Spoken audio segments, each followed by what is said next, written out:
Assalamualaikum warahmatullahi wabarakatuh. Kembali dengan saya di sini, Everyday Plin, dengan bahan ajar digital bahasa Indonesia untuk materi kelas 4 sekolah dasar. Baik, langsung saja dengan materi hari ini. Materi hari ini adalah bahasa Indonesia KD 3.3. Setelah mempelajari video ini, kita akan mengetahui dan menggali informasi melalui wawancara. Yang kedua, hal-hal yang perlu diperhatikan saat wawancara. Yang ketiga, membuat laporan hasil wawancara. Kemudian mengetahui tugas wartawan. Dan yang pertama, menggali informasi melalui wawancara.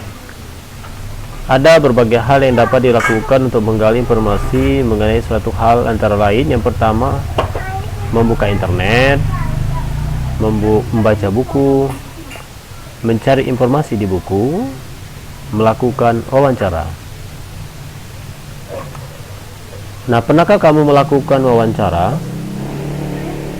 Wawancara adalah kegiatan tanya jawab antara penanya dan pemberi informasi atau narasumber. Misalnya, jika ingin mengetahui kondisi lingkungan di sekitar rumahmu, kamu dapat mewawancarai RT atau tetanggamu. Terdapat beberapa langkah dalam melakukan wawancara. Yang pertama adalah fokus kepada hal yang kita ingin tanyakan.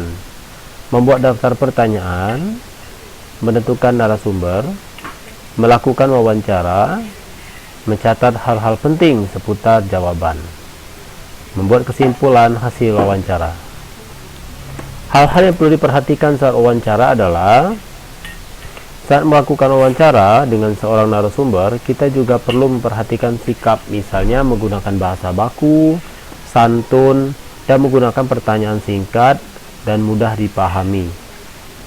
Nah, tugas wartawan yang pertama merupakan jenis pekerjaan yang bertugas untuk mencari dan menyusun berita untuk dimuat dalam surat kabar, majalah, radio, dan televisi. Wartawan juga disebut juga dengan juru warta. Nah, wartawan biasanya ditemani oleh seorang juru kamera. Saat melakukan peliputan, wartawan membawa alat perekam dan alat pengeras suara, sedangkan juru kamera membawa kamera yang digunakan untuk merekam informasi dari narasumber. Nah, berikut adalah tahapan wartawan dalam mencari informasi. Yang pertama, sebelum wawancara, kemudian saat wawancara, setelah selesai wawancara. Nah, sebelum wawancara, hendaklah kita melakukan hal-hal berikut ini. Wartawan menghubungi narasumber dan membuat agenda pertemuan untuk wawancara. Wartawan membuat daftar pertanyaan sesuai tema. Juru kamera menyiapkan peralatan yang dibutuhkan saat wawancara. Nah, saat wawancara berlangsung, yang pertama, wartawan memperkenalkan diri sekaligus mengemukakan maksud dan tujuan wawancara. Wartawan mengajukan pertanyaan sesuai dengan yang telah dirancang sebelumnya. Pada waktu pengajuan pertanyaan dilakukan secara jelas, teratur, dan santun. Wartawan mencatat semua informasi yang diberikan oleh narasumber. Saat mengakhiri wawancara, wartawan mengakhiri wawancara dengan kesan yang baik dan mengucapkan terima kasih. Juru kamera merekam gambar narasumber untuk keperluan dokumentasi. Nah, setelah wawancara, apa yang kita lakukan? Yang pertama, wartawan merangkum informasi yang telah diberikan oleh narasumber dalam bentuk tulisan. Rangkuman dan kesimpulan tersebut dapat berupa berita atau artikel yang diterbitkan oleh media seperti koran atau majalah.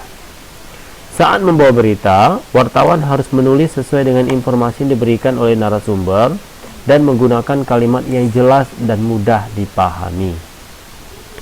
Kemudian yang terakhir adalah membuat laporan wawancara. Nah, terkait dengan membuat laporan hasil wawancara, berikut adalah yang pertama, langkah-langkah membuat laporan wawancara. 1. Menuliskan topik wawancara, narasumber, wawancara, serta waktu dan tempat dilakukannya proses wawancara.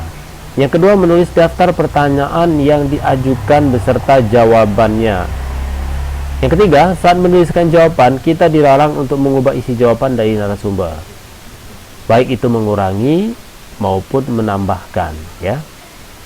4. Menuliskan kesimpulan dari narasumber dari hasil wawancara. Kesimpulan mencakup hal penting dari pembicaraan, kritik, dan saran terkait topik yang dibahas dalam wawancara. Nah, ini contoh pertanyaan wawancara yang bisa kita pelajari. Misalnya, 1. Berapa kali sungai ini dibersihkan oleh warga setempat secara bergotong royong dalam setahun? Ini sebuah pertanyaan yang sangat lugas dan mengena dan tidak bertele-tele. 2. Apa manfaat yang dirasakan warga setelah sungai ini dibersihkan secara bergotong royong? Kalimat ini sangat mudah dipahami dan jelas ya. Nah, itulah tadi. Demikianlah materi bahasa Indonesia hari ini. Anda bisa menambah pengetahuannya dengan membaca buku pena materi wawancara. Sekarang silakan kalian jawab pertanyaan pada link soal yang sudah disiapkan, juga tertera di deskripsi video ini. Jangan lupa di like, di share, dan di komen. Di subscribe juga ya video ini. Semoga bermanfaat dan anak-anak Ustaz tetap semangat di rumah. Salam untuk orang tuanya. Demikian, assalamualaikum warahmatullahi wabarakatuh.